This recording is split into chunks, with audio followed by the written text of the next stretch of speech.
కష్టభరితంబు బహుళ దుఃఖప్రదంబు సారరహితంబునైన సంసారమందు భార్యయను స్వర్గమొకటి కల్పనము చేసే పురుషుల నిమిత్తము పురాణ పురుషుండు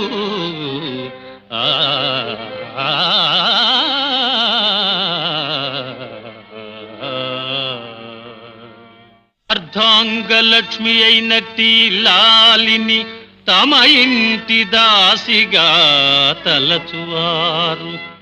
చూడు, అర్ధాంగలక్ష్మి అయినట్టి లాలిని తమ ఇంటి దాసిగా తలచువారు.